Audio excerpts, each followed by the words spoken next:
I like it. I got a new camera. How's it look? You guys can hear me, right? Remove that one for now. Yes.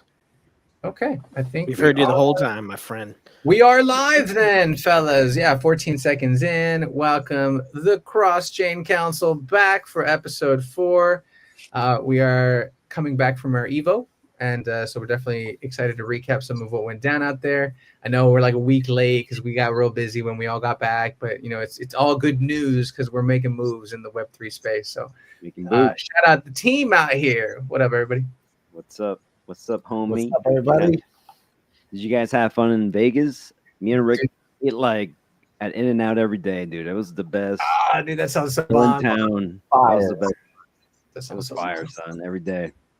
We the coffees, bro. The morning $60 Starbucks croissant. I was like, bro, there's no way. This is ridiculous. Inflation, son. Everything is going up. Didn't coffee just go up by like 20%, 14-25%? Yeah, dude. I mean, it's crazy. You know how much beef I eat? I'm a carnivore. Oh, dude, that's right. It's costing you a pretty penny. Yeah. What was your favorite part, Polly and Rick of Rare Evo? Because Rick and Razzo had their first experience, Polly. So like we as veterans of Rare Evo and CNFTCon and all the Cardano and VeChain team ups that have happened before, we've got our opinions. Mm-hmm. Yeah, I was gonna say I've been to NFTXLV, but this was my first Rare Evo, so this was actually a first for all three newbies. of us. I was the only returning. Cool. No, yeah, I thought it was an amazing event. Definitely one for the Cardano community. You know, we got to meet Charles Hoskinson, the founder of Cardano, and his vision for what he wants Cardano to become as far as a governance platform for some of these bigger nations that now want to start adopting blockchain technology. And he had mentioned like even being in talks with countries like Argentina who have been so privy to digital assets to potentially move them onto Cardano's blockchain. And so being able to be at that event and be surrounded by not only quality people like Charles, but also brothers like you guys, you know, who are degens in the space and influencers that are extremely popular that have been a part of my educational journey. I thought it was definitely one for the books, and especially with the launch of Midnight, right, which I'm sure we'll get into on this, you know, conversation here today. Heck yeah! Oh, look at Razzo. We got the picture. You know what? Hold on. Let's zoom in on Razzo. There we go. I mean, Let's go. I'm at turn. My camera. There you go. I see Rick. There's Charles. Oh, that's just with Charles. Where's Razzo? And there's Polly right there in the red. I'm that little guy with the red and the belly sticking out. There I am. That's Polly. There's Rod, Charles. the handsome one there with the hat. No, this guy is. What the? That's Hey, yo, that's Chris. That's the homie Chris. That's Chris Baird. But what about me, son? Razzo photo bombing it. Hey, you know what? Drew got it the worst. Shout out to homie He Drew. did. Look, Yeah. he's in the I bag. was gonna say. You can't. He got it the worst. Shout out, go tribe. Shout out, go tribe. Shout out, go tribe. Hell yeah, dude. No, but dude, that picture, this guy, man, Charles just gives his time to people. He didn't have to do that. He didn't have to do any of that. Walk down that hallway, down Top Golf, pause at every single booth along the way, mingle with whoever was there. You don't have to do that. Like, I don't see none of the other founders doing that. And I know he enjoys it because he gets to see, like, who's the community? Like, what are you doing? Like, what are you into? How can we even, like, cross-support each other? You know, look at the homie CB, right? I think you met him, Rick. He was the guy with the honeybees. You got the NFT. There's all that. You know, they ended up going to Charles's farm to, like, plant, set up bee farms, basically, honey farms. I love and honey. That's kind of cool. It's like, dude, Charles will support those things. That anyway. So that whole walkway, that photo, having the whole crew there, especially who was there. To your point, it's like, dude, that's epic. And we got the council with Charles. Let's go. I freaked out a little, bro, because he's he's one of my heroes. Him and Ron Paul, especially in the financial world. You guys got to bond on that, didn't you? Can you tell me a little? Can you say a little more about like what you said to him? Well, I panicked. I panicked. I didn't tell him the last part, but I told him that I loved Cardano, that he's one of my heroes, and I brought up Ron Paul at first. That's the first thing I brought up, and yeah, we bonded over that and the Fed. We brought up the book, and then I told him, yeah, he was one of my heroes for what he's doing in Cardano, and that I believe in the vision, and that is the closest thing that I can think of to my idea of good money, which we'll get into later, or not. But I started telling him the first part, right? And then I got distracted and I didn't get to tell him the good money part. He's like, later on, we got it. And later on, I ran into him again. He just came up right up to me and Rick, right? We were at the midnight booth. He just came out of nowhere. And I told him I had to go carnivore and that it cured my hemorrhoids. And then he just kind of walked away. He was like, wait, you're cool. And you were like, so I got hemorrhoids. And he was like, wow. Oh my God. And he walked away. So that's like straight out of like Seinfeld or something. Like that's there would have been a laugh track behind that. That's fantastic. That's hilarious. He was like, that's my cue. So I completely wow, hemorrhoids, huh? Like that's what you talked to the founder of Cardano about, hemorrhoids. That is fantastic, dude. Oh dude, epic. No, I did talk to him a little bit too, and he had been really just hyping up this midnight side chain that is really going to bring a lot of different paths of liquidity to Cardano.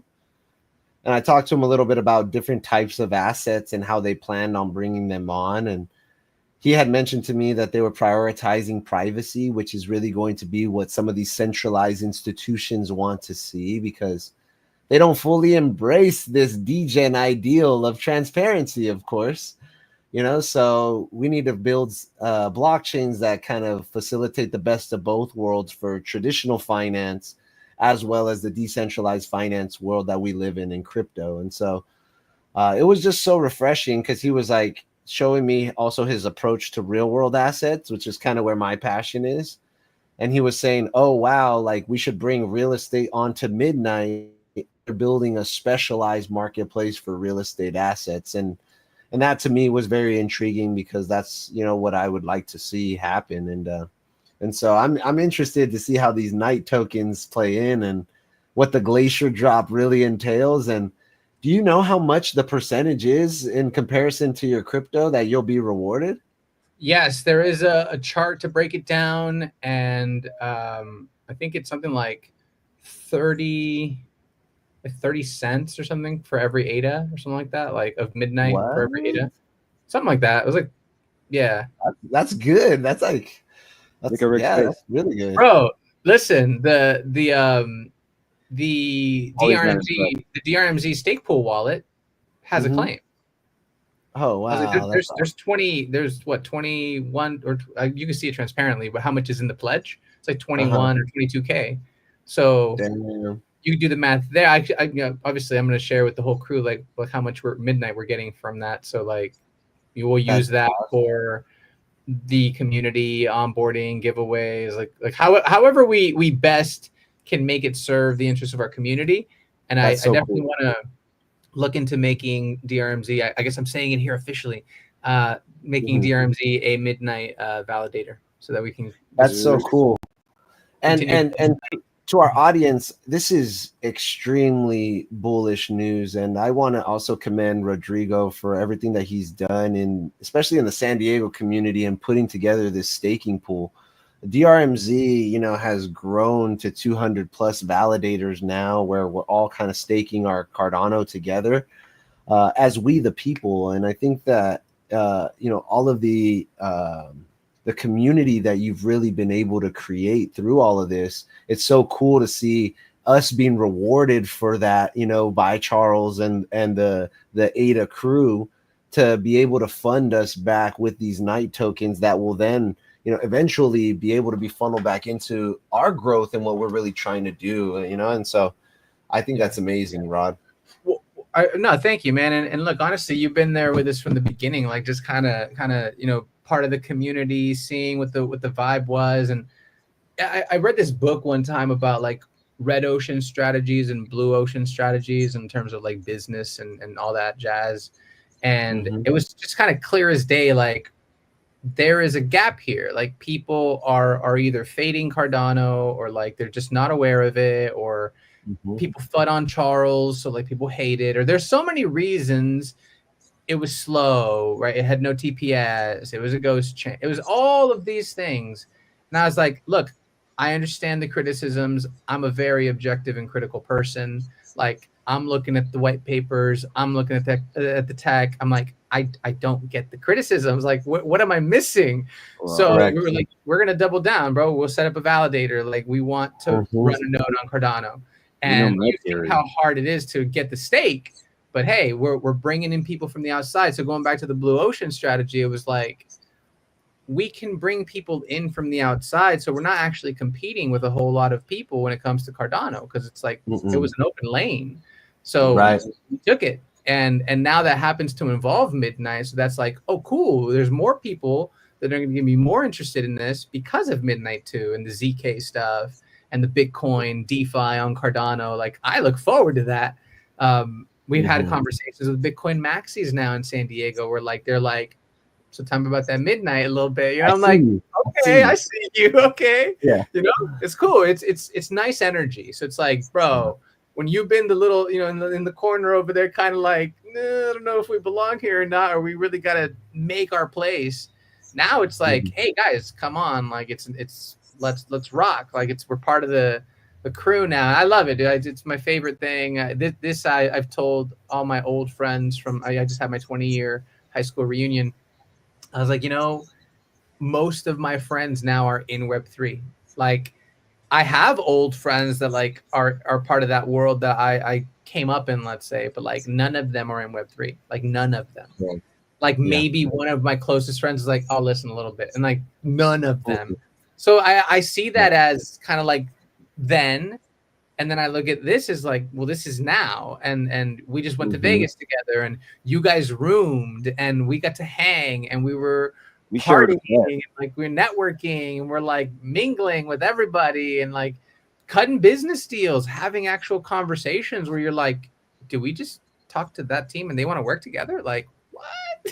Like so I love it, bro. I love how far we've come. It was worth every drop of sweat, blood, tears, like all of it. Would you? We do the would you do it again? The eternal return, philosophical question. Absolutely, all of it, all the ups and downs, the worst of the worst. Like, yeah, because you know what? It leads to good things, and at the end of the day, bro, like DRMZ is represented on the Constitution of Cardano. Right. That is irrevocable. That is, talk about immutable, right? Like that's a huge step. And I think a lot of people don't understand, you know what I mean, the level of magnitude, Rod, that you were able to be a part of, especially in your trip, when you signed that Cardano Constitution.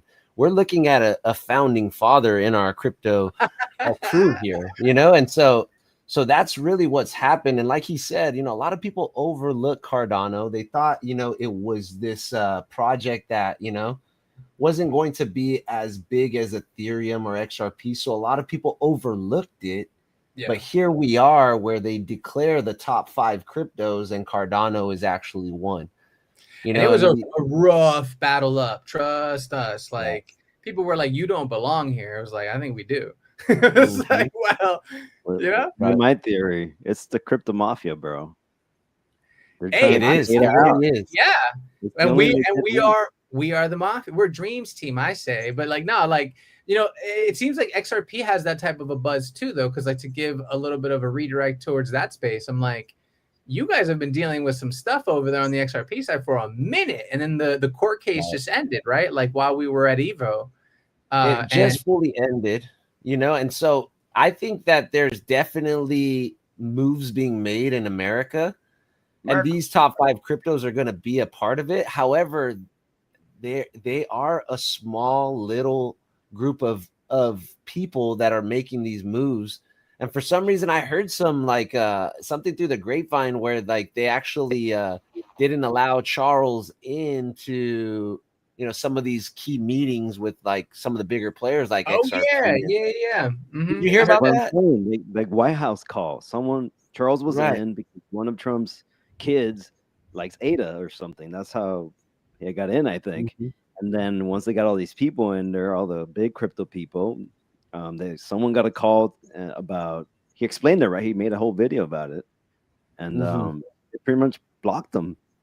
That's what I'm saying. It's a crypto mafia, man. They blocked them from entering the building, or how did it play out exactly? He was supposed to go to that meeting with all the crypto heads, and then he never got the invite, and he was waiting, and then they told him you're out. Haters, bro, haters. Listen, honestly, that's why Charles is. Yo, I respect the founding fathers. When he's like, you know what, they don't want to work with us. Cool, we're just gonna go and take this much from the treasury, and we're gonna just fund our own stablecoin, like right, and build the tech that we believe is going to foster that growth in Web3 that Ethereum wouldn't adopt back in the days, right? So it just seems to me Cardano is just thinking 10 steps ahead, and now Ethereum's wanting to be a little bit more like Cardano in the sense of, hey, let's adopt this, let's adopt that, and Vitalik is running into, hey, let's just kind of do it the way Hoskinson, thought we should do it. Yeah, right. And I like Ethereum. I love Ethereum. Most of my portfolio is in Ethereum. I say same. I say same, but I do critique, like the hubristic take, like on both sides, right? So Cardano shouldn't have been branded the Ethereum killer, like.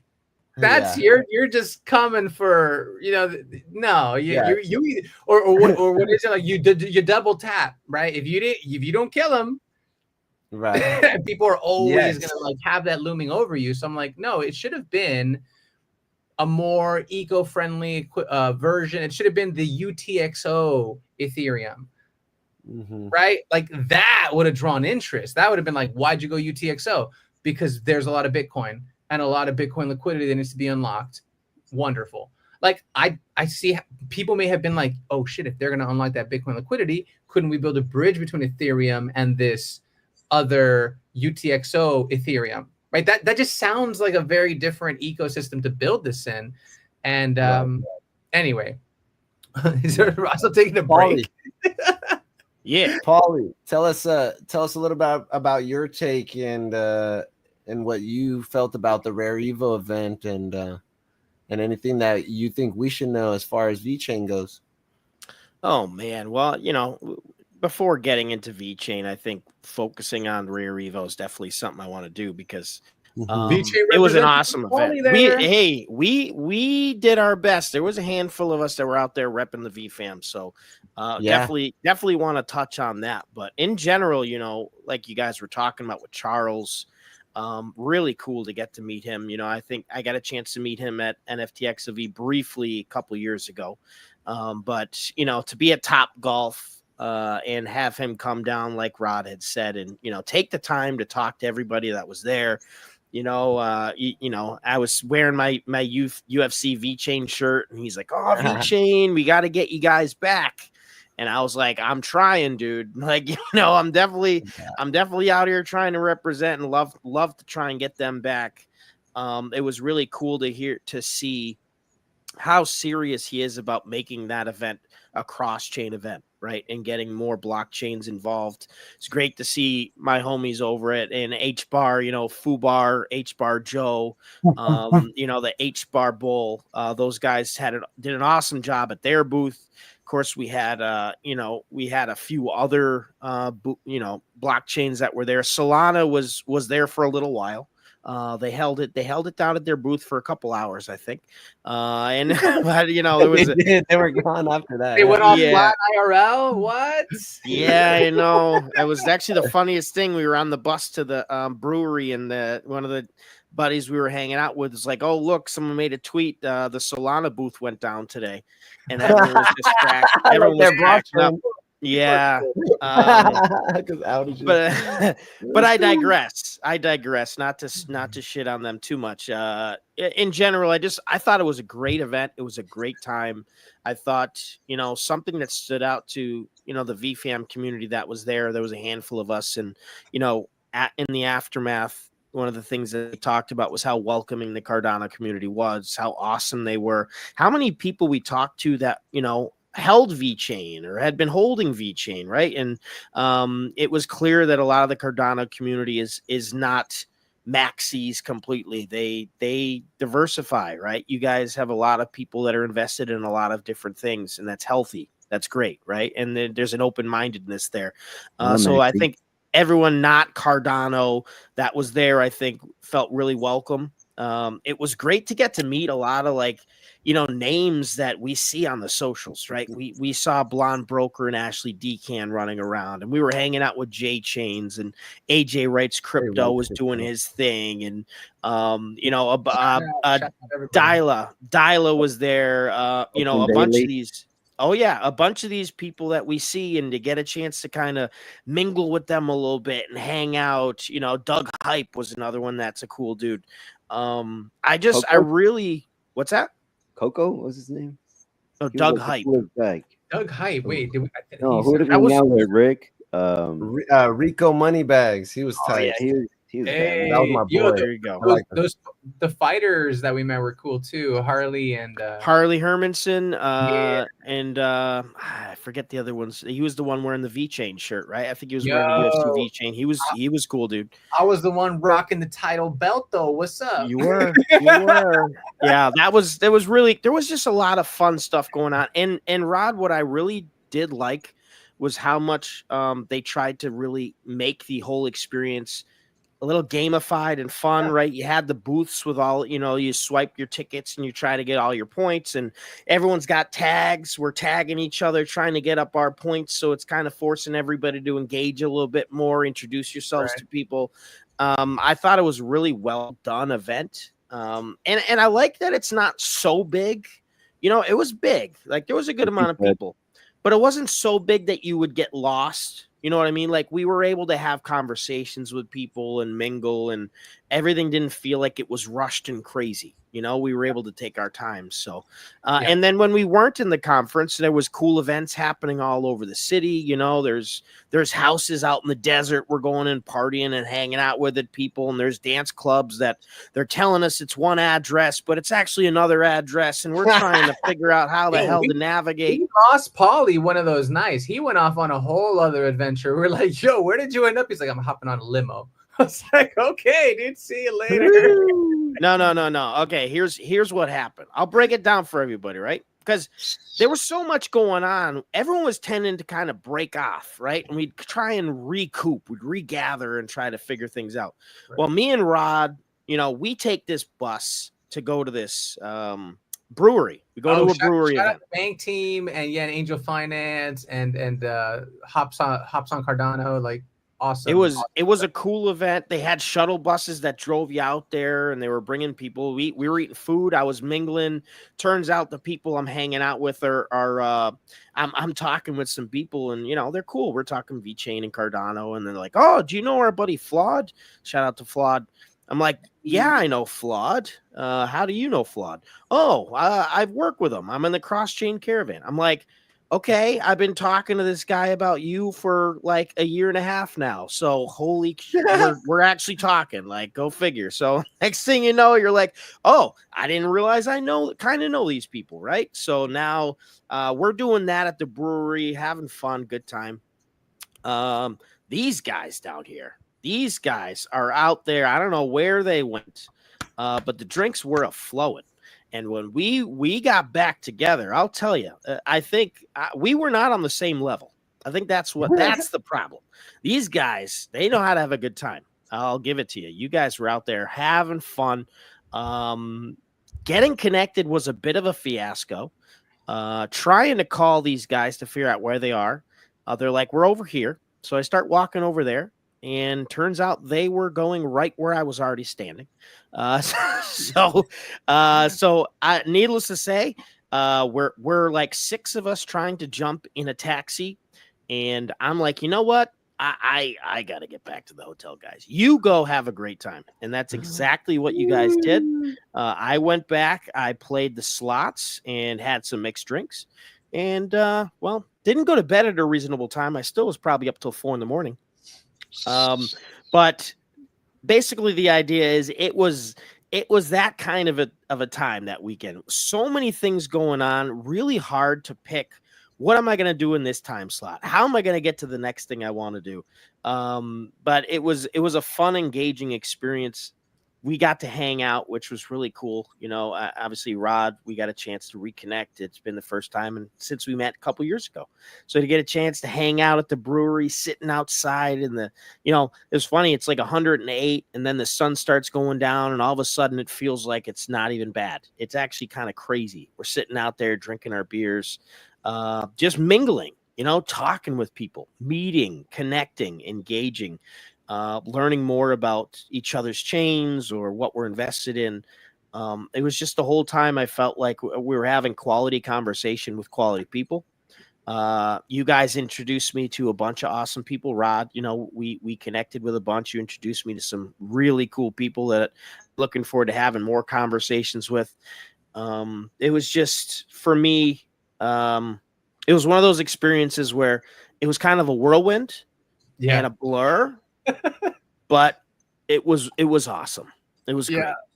It's such a great way to describe it. It was a whirlwind. It just went by so fast, and we were all over the place. And yeah, I definitely. I even felt like I would have wanted to do more stuff with you guys. Even it was just, we were all like pulled apart over here, over there. Who's got the badge to get into where? Oh, wait, you got a VIP tag. You don't got a VIP tag. Like, oh, I get it though. You Mr. Ambassador over here is out there, you know, and he's mingling. He's pulling people off to the side. He's having sit down combos, talking shop talk. Oh yeah, Part of the mafia, bro. Oh yeah, this guy's trying to making moves out there, you know, doing his thing. But it was great. We all got a chance to kind of go at our own pace and then come back together and figure out a game plan. It was very cool. It was so much fun. That was my first like crypto convention ever, and I just had so much fun. But other people that have been to other conventions, like a bunch of conventions, like other YouTubers told me that this was one of the most fun they had, just because. Also, like the conversations, that the depth of the conversations that I was having with these people was crazy. Because I was expecting more debate, because I was bringing this weird new idea, right? Of good money. And I was expecting people to debate me. But no, I got the opposite. Everyone just in Cardano just understands it. Yeah. Because it's pretty much what my idea is. It's just missing the one part. And we even started a religion with Brosov. He wants to start like a digital government. Tell him we have a cult, not a cult. That's what it really is. I was telling him. That's what he calls it. Yeah, I swear. Dude, I gotta look into this more. Hell yeah. I was telling everyone I'm gonna run for president, and I was walking one time, and some random dude was like, "Presidente." I was like, "What?" There you go. Hey. I don't know how I'm gonna do it, but I'm gonna try. I just need the community. If you're going to be a pro crypto president, I think you're going to get some love from this community. I just need a community wallet that we can donate into where I don't control it. I want the community to control it. Can my AI bot control it? And then it's on like Donkey Kong. Yeah. Is that possible? That'd be cool. That would. Yeah, be cool. You just have your bot custody a wallet, basically. Let's do this. Coming soon.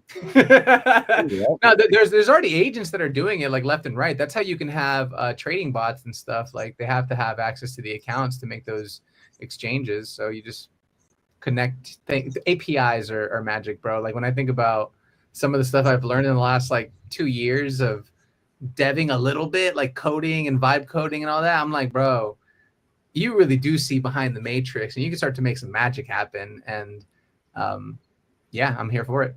Yeah, it's cool. Basically, I was just telling people that it's time for an update, that it's time for America 2.0, and that I would like to gather the greatest minds in blockchain and AI, whatever, engineering, science, to like redesign our world.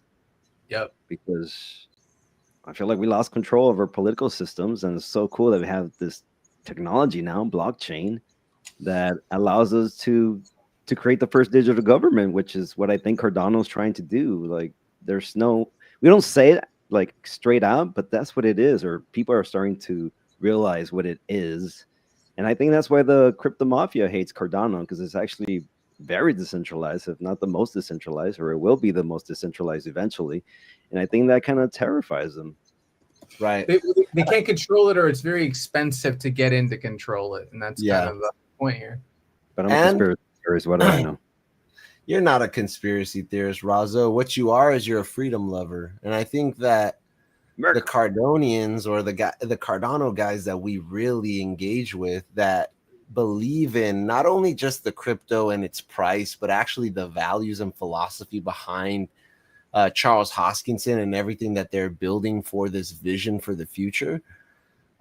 It's the Cardano community that really embraces the idea of freedom. And so I think that that's why you categorize yourself as a conspiracy theorist, because that's what the Matrix will call you, if you value freedom, right? And what I found is that most people who gravitate towards Cardano, that is the highest value that they hold dear. And as opposed to other centralized cryptos that may have good use cases, aka XRP, that may be more centralized as far as, you know, the banks using it, but each have their place in the economy of tomorrow. But it's cool to be able to connect with like-minded people who understand that fiat money and the Federal Reserve system is broken, like yourself. These would be considered what some would call conspiracy theorists. But I think that those conspiracy theorist type of personalities are the real historians, the real ones that are educated, you know, on the events and how they transpired in history and how we've gotten to this point, right?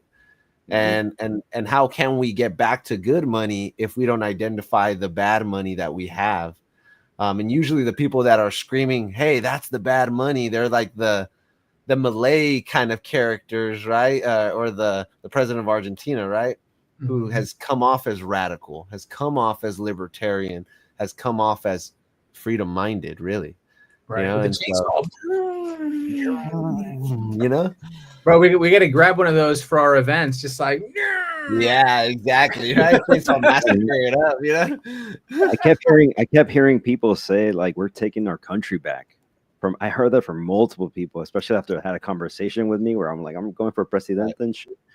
Like, people were pumped, like, yeah, let's take our country back. Well, it's a lot of, you know, going into the political side a little bit, you get into those conversations about like government waste and just where these monies go to, that you're like, where did you send money to? I'm sorry, to do what? Okay. Yeah. Like, wow. Let me point out, no one's talking about left or right. Most people were just like forward. Yeah. Right. Yeah, most because they recognize both sides are full of shit. That's exactly what crypto people understand. When you feel it in your pocket, bro, because you literally went to fucking Carl's Jr. and you're like, I just paid $30-$40 for a Carl's Jr. What the fuck? Like, dude, what is this? Yo, gas. I got a 2% raise, but coffee went up like 20%. Yeah, exactly. Wow. No, exactly. That's how it works. It's like, and they'll have tip options. Hold on, guys. I found a fucking loophole to tips at Starbucks. I need your input on this. Let's walk through this. This is a detached issue, but important. Payments related. Because bro, every time I go to Starbucks, I'm like, oh, they're gonna pressure me into taking that extra $1 for fucking tapping my shit. And I'm like, I hate tipping culture so much. But I do it every time, right? All right, cool. I go to Starbucks. I have a gift card. Boop. Scan. They didn't ask for shit. I was like, what? They didn't ask for the bonus plus $1. Nothing. It was just like, here's your total. Boop. You're good to go. I was like, I'm never not bringing a gift card again. Yeah, until you go in to buy a gift card and they ask for a tip when you're buying your gift card. Or Rod, or you could just select 0. I hit 0 a few times. I did. I can't do it. I can't do it. Hey, I'm you like, know what, man? I'm all for tipping. I'm all for all of that. But since COVID hit, what I've noticed is that customer service has just gone out the door. oh, So for 100%. me, it's more like if you do not show good customer service and actually go out of your way to show bad customer service, Sure. that's an indicator for me like, hey, you didn't earn this. Yeah. You know, I started doing this thing where it was like, I'm starting off at $15. And then you're working down from there based on, oh, you forgot to bring us water. Like you didn't bring us any napkins, you know, you didn't bring it, you know, whatever. That's how I take note of all that. Yeah, because at the end of the day, bro, I did like work for a movie theater, did the grunt work. Like I have massive respect for the people who are out there busting their ass, for people who honestly will take advantage of them too. Like people do not treat you nice, even though you keep the place clean, you fucking feed them. Like they don't give a shit. so I'm like, I'm all for the hard worker, and I'm like, you deserve the tip. But Yes. like Rick said, when you're not doing good work anymore because the standard is just tipping culture is what it is, and so I could give you mediocre service and expect a tip. I'm like, nah, we've gone a very bad way. Yeah. I'll take my sovereignty and I'll just choose to spend it other places. I and love that, dude. And take that $1 and go buy 1 ADA. There you go. There you go. And I'm gonna take it to that spot over there where they do that thing that that's it right here. We're voting with our dollar. We're moving towards good money.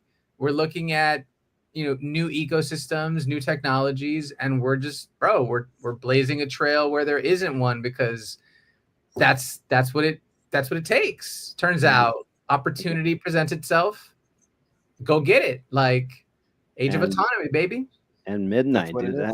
We need to talk about midnight a little bit, because this whole digital government wouldn't work without something like midnight, where you can have your school records and your medical records, but yet they're decentralized, and yet you have zero knowledge proof, right? So you can prove that you are who you say you are and that you did what you say you're going to do, but without exposing the rest of your data. Hold on, though, because I have a question here. And see, this is me being like a little bit, I'm trying to be objective. There are tokenized assets off of Cardano. There are, you know, that does exist, transcripts, records, all of that tokenized on the blockchain, not currently on Cardano, like school transcripts, things like that. I'm the guy who's like, I want to bring that to Cardano for sure. But also, midnight isn't necessary for those things to exist because they exist now. But I do agree that for like private transactions and like other things, like bringing DeFi, ZK, all that, we need midnight. But I just want to be like transparent. Like we have those types of things in Web3, just not on Cardano. And I'm sure Rick and maybe Polly can point to examples of that, maybe on VeChain or on Ethereum, or I've seen some on Solana, you know, like of something like midnight.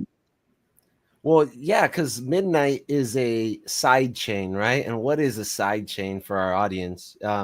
Basically, a lot of these cryptos, they either get classified as like a layer 1 or a layer 2, right? And these layer 1s are basically like the foundation. The analogy that I like to use for layer 1s and layer 2s is like the same way you turn on your computer and you see the Microsoft operating system. That would be like the layer 1. And then on top of that, you have your Microsoft Word, your Microsoft Excel, right? All these apps on top of that infrastructure, which would technically be like a layer 2, right? And so side chains are basically just these layer 2s that are supposed to help alleviate a lot of, you know, pain points that maybe the layer 1 doesn't have, like transaction speed, or maybe in Cardano's situation, privacy. They wanted to really build something, and that's where midnight is kind of coming into play. There's all these different values that they're going to want to kind of embed within it.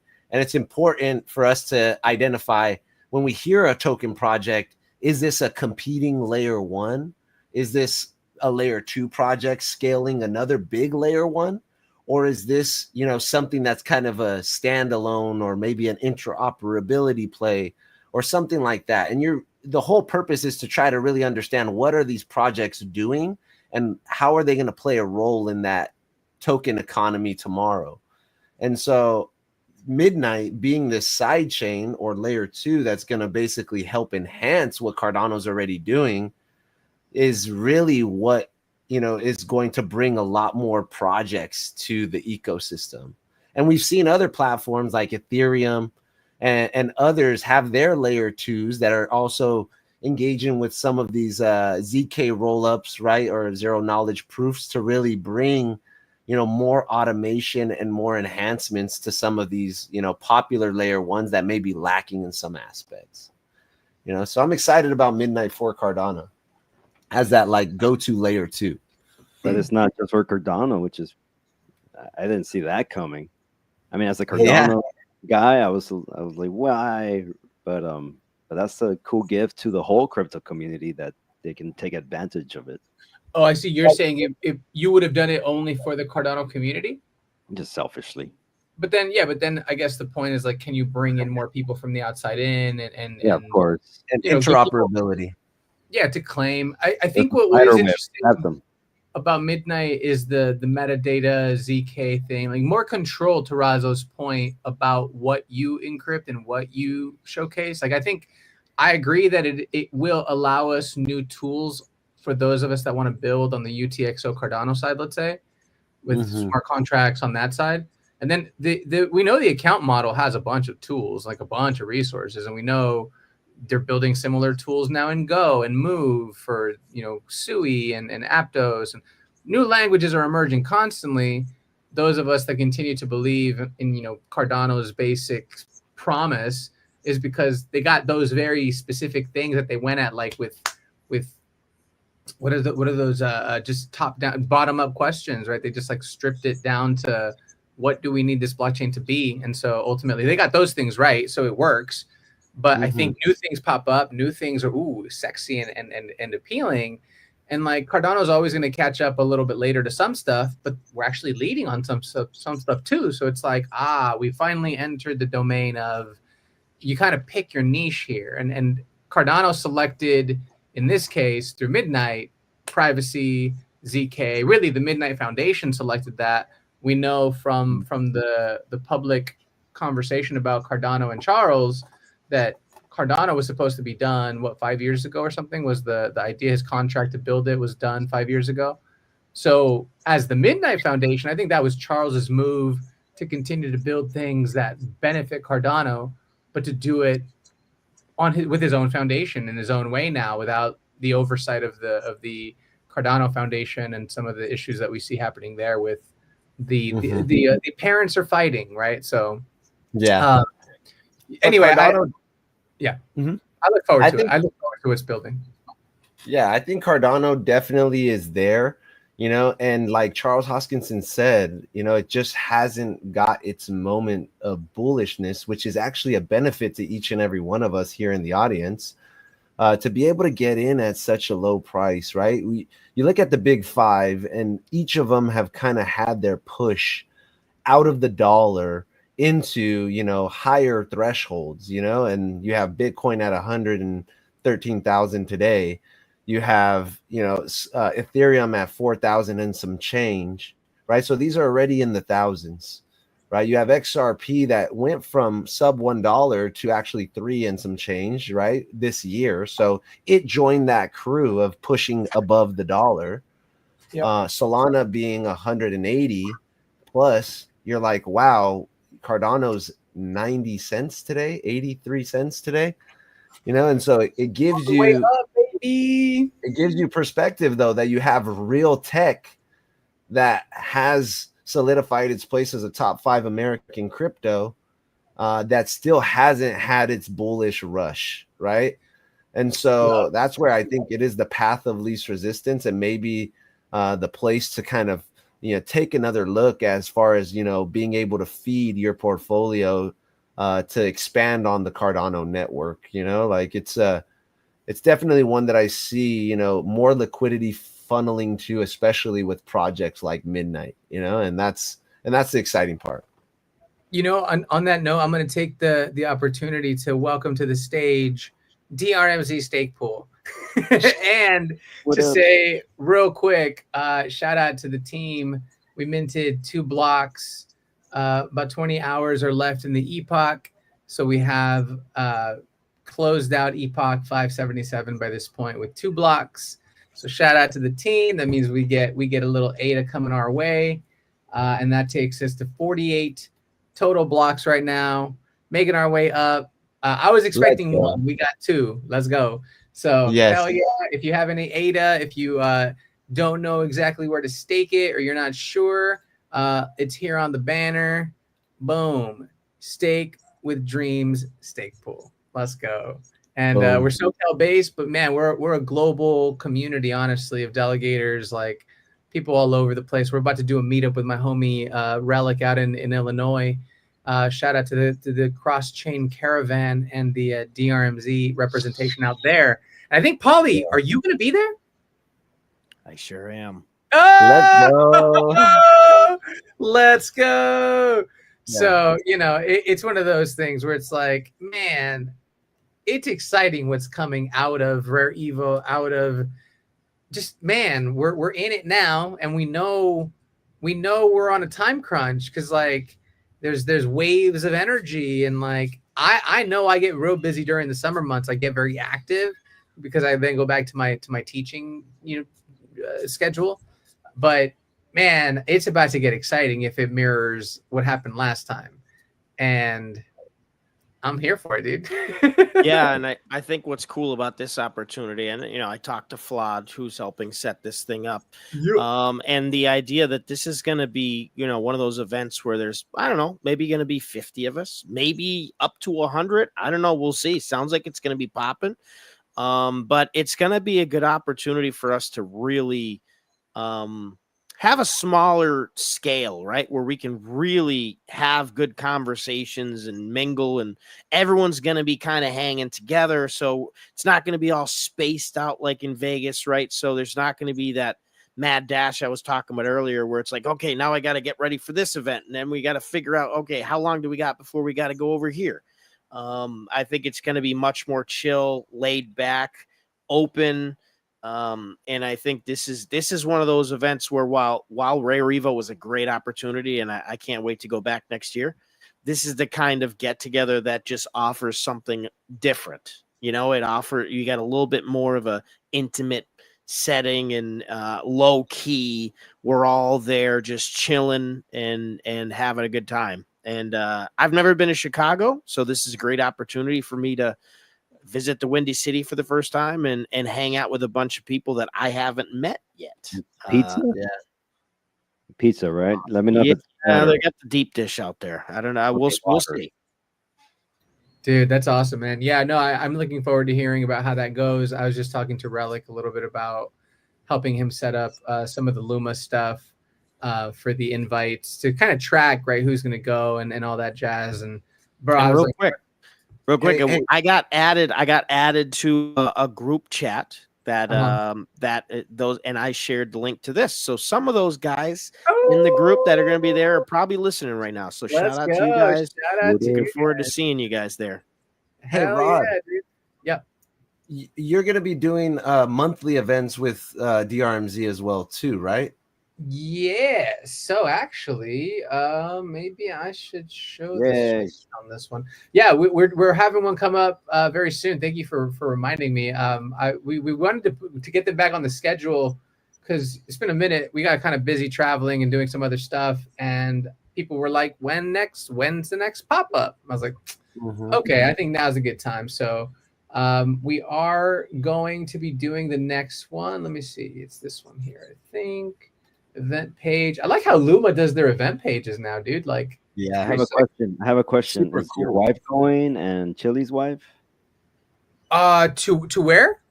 To the next Thursday to Hop Anonymous, where your meetup's I was planning on it. I think so. Yeah, like they were planning on it. I don't know. I was planning on telling my wife, "Hey, you're coming." So yeah, okay, cool. Yeah, dude. I think. Look, first of all, that just brings me to this whole other thing about like we need more ladies representing in crypto. Like So here's the next event. It is a team up here between DRMZ and Go Tribe, and of course anybody in the community that like comes to join us. The next one, feel free to share it too if you're in SoCal or you know people who are in SoCal and Say hi. you think they would enjoy it. Definitely, yeah, roll through and say hi. What's the date and time? So this one's going to be August 27th. It's a Wednesday. So we chose Wednesdays because we're going to do them on the last Wednesday of every month to sort of coordinate then with the Bitcoin crew who does their meetups on the first Wednesday of every month. So we kind of have this like rotation of meetups that are happening. Yes. And of course, like team up with Valerie and stuff like, and then anything that we end up doing extra. But yeah, dude, we're going to keep doing these meetups. We're going to have a bunch of them just populate here on the page. And we only so far have planned one. It's at Hobnonymous where the magic all started. But Remy has a second location now, so I was thinking maybe the second meetup. Yeah, that's what I met you. Oh yeah. I was thinking maybe the second meetup can be at his new location because he has 2 locations. It's open. And then we could move. Yeah, it's in I think North Park. Yeah, they just opened North Park. So that'd be great. Yeah. Anyway, we can give him some love. I always like when we can bring it back to the community and like take it to just give it back. So you plan on doing it every last Wednesday then of the month? It's gonna be every last Wednesday of the month. We're gonna be popping up somewhere, and like this is a part of it that I'm quite proud of. And I know it means that some people won't make it to all of them, but like that's kind of intentional here. Meaning, if you're crazy like me, you're gonna come to you're gonna drive and you're gonna find it, you're gonna get there. But if Razo's like, nah, that one's a little too far away, I'm like, I get it, but we're purposefully gonna bump all over all over SoCal to maybe you don't come out to the meetups very often because it's too far from you, or like maybe you're like, oh shit, they're gonna come to my neighborhood, like I'm gonna go to that one for sure. So exactly. There's at least 5 spots in San Diego that I have as defaults. One of them was Hobnonymous. Another one is I would love to do one at Lost Abbey downtown and Lost Abbey up in Vista because that's northern San Diego. My homegirl lives out in Chula Vista, so we got to do something out there. And we got homies out in OC, Orange County, so we can get something going up there. Pomona, LA, like we got people up in that area. And then we have people who are interested in doing stuff in New Mexico, Arizona, Texas, Austin, San Antonio, and then now Illinois, right? You're going to go to this one in Chicago or Midwest meetup, right? So like, bro, we're a few. Just keep going. We're just going to go coast to coast. And I proposed that to Intersect, bro. I was like, what we need is a North American tour. Like, let's just ping pong all over the coast to coast. And along the way, you're tapping in communities. But see, what would be nice about it, dude, is like we could say to Polly, for example, bro, where you're at, resources are coming your way. Right? And then, we're out here in San Diego, so resources are coming our way. Right. True. Just like what's happening right now with Relic and you guys planning the stuff in the Midwest, right? Like everything's coming together. Resources are coming your way. Like that's the message you got to send to everybody. Like if you want to do a meetup, we're coming your way. Right. And we'll have materials for you. You've got educators, you've got presenters, you've got facilitators, you have developers. Like we could do more complex stuff if we wanted to, or we could keep it fun. It's our prerogative. I'm with you. That's super exciting. I think we should stop calling them meetups, though. Let's call them little revolution meetups, or what would be the word? Hangs. What's going on, man? Coming out with those and talk about our community gatherings. Community gatherings, yeah. We just came up. I just came up on my campus with the Miramar AI network. So the main is what I call it, the main. Join the main conversation, right? So I was like, what if we are the something crypto network? Right. Of whatever, Crypto man. Council network. We just need to support each other, bro. Like that's what it is. Like, and here we all win. We all win. Yeah. And Rod, like building off of what you said though, like having the the events at the end of the month, I was also thinking of rolling out some, meetups for Red Pill Rick, and I want to make sure that I'm doing it on offset weeks so that we can make sure that we have something local for them to go to every week. And then I'm promoting yours at the end of the month as well, that I can attend also. Dude, that'd be sick. And I got another venue too. Yeah, we could finally like have this just constant wave of support. Like it doesn't matter what day it is, that there's something coming up, or you just came from something. The conversation never stifles and never dries out because there's always something new to build. And hey, now we're talking to Polly about VeChain. Great. Be a better DAO. Or now we're talking to the homie over here about some stuff on Solana. Cool. Like it's everywhere, dude. It's so cool. Right. Big time. And hell yeah. Have you guys been to Novo Brewery? Yes. Yes. Right, so I got Mission Valley. Yes. So I got them to give me a mic and access to the screens. Oh, dude, that's cool. So we can organically start building something on I was aiming for third week of the month there. Okay. And then first week of the month, I didn't know about that other crew, but I can kind of do it on a separate day. And I was doing it something like local in Otay Ranch, like just as like a smaller, intimate one to build up to maybe the bigger ones at the end of the month.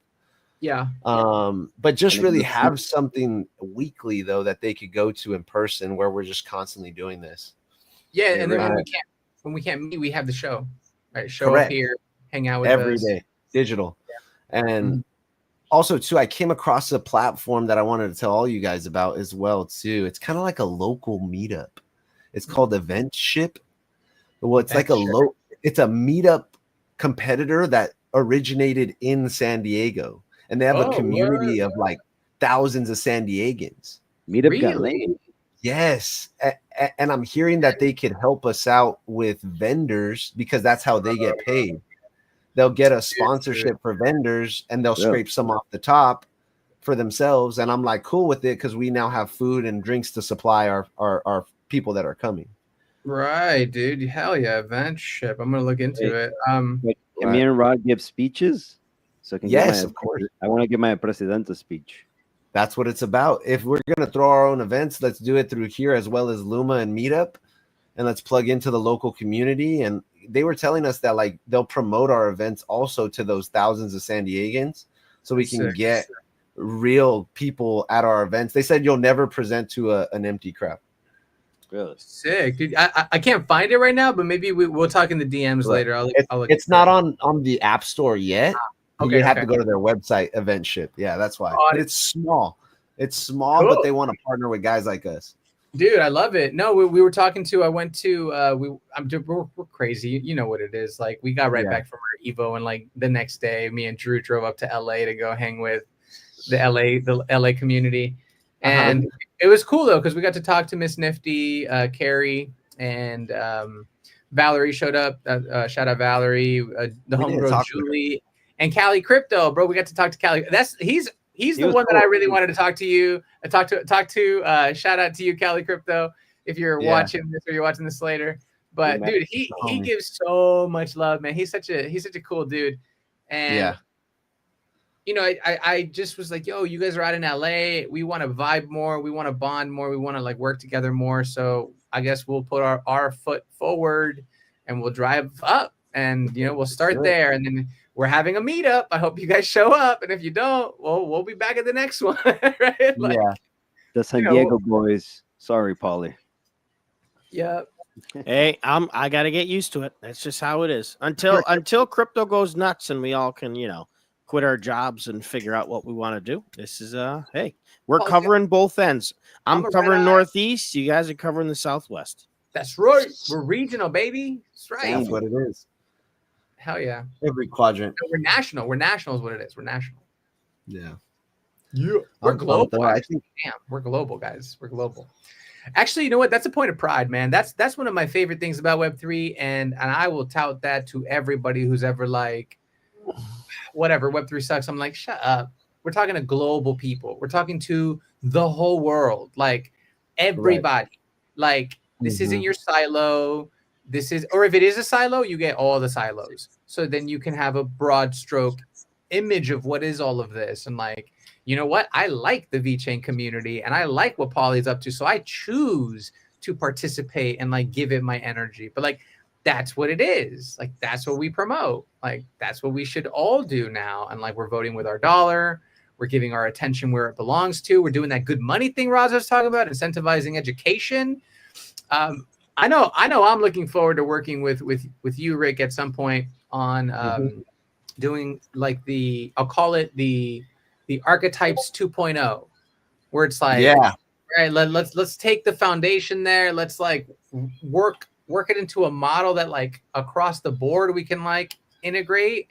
And dude, it's amazing what you already put together. So like, now let's just integrate, man. You know, like, I'm with you. Let's build it out. Let's continue to keep building together. And I think this ecosystem is just gonna grow, man. I see it, you know, clear as day, especially with guys like you guys in my corner. I feel like the sky's the limit. Dude, honestly, okay, like no joke, respect to all of you guys, but like I feel like individually on your own, you guys are getting it. You guys are out there like doing the thing. So when I'm like, we team up, right? Like, hey, get out of here. Sounds like the crypto council to me. Let's go. I'm about to release my first video in Bad Money. I've been editing last night, but it was too late, so I have to go to sleep. Walk us through it. What's it about? Introduce it. It wasn't my best job as a speech, but yeah, it's just talking about bad money, and I went everywhere, bro. It's hard for me to stay on topic. Did you mention a revolution? I'm curious. Of course. Yes. Do you have a quote for us today? Oh, that's got to be the closer. He's got to have a closing quote for us, for sure. He's got tons of quotes, so I'm like, give us some quotes. Viva la revolución at the end. But, I wanted to ask you guys though, what do you guys tell your honeys, your wives, your girlfriends?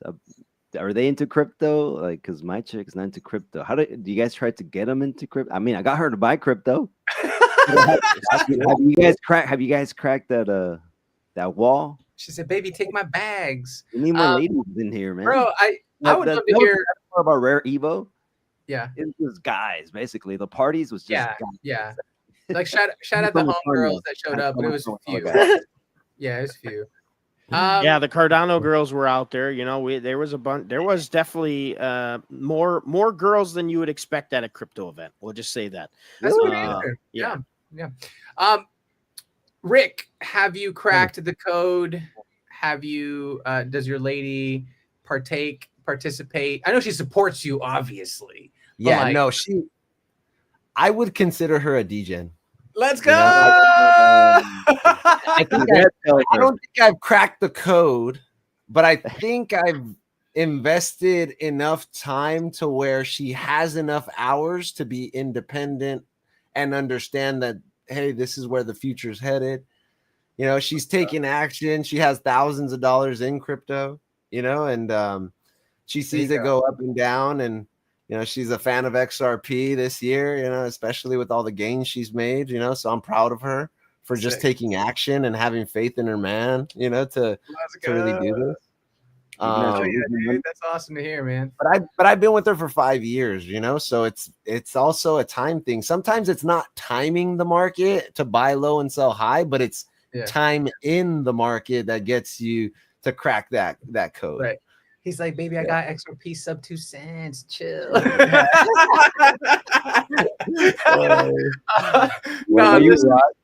love that, dude. I love that because I'll say this, point of pride. There are 31 NFTs sitting in my wife's wallet.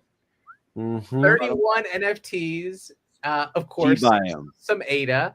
But I'm saying, like, these are not like generic NFTs that I sent her. These are like, she wanted these. I was like, you want me to spend my precious ADA on JPEGs for you? She said, yes. I said, okay. Don't you know, Rod? Your crypto is her crypto. Oh, 100%. She made sure of that. It was like, you're buying me this one and this one and this one, and they're in that wallet. And I'm like, amazing. Your crypto is your guy's crypto, and her crypto is her crypto. That's how that works. I gotta tell her that actually. I'm like, yeah, our bags are these. Your bag, do what you want. Like, and you know, she's got a little diversification of tokens.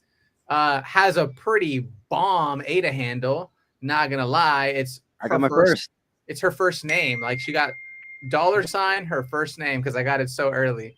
So I'm like, dude, easy peasy to communicate and like network on the blockchain. And yeah, dude, it's so cool. I will say she's not as into it as I would like, but I'm not going to complain at all when I have said how supportive she is and that she's into NFTs like at all.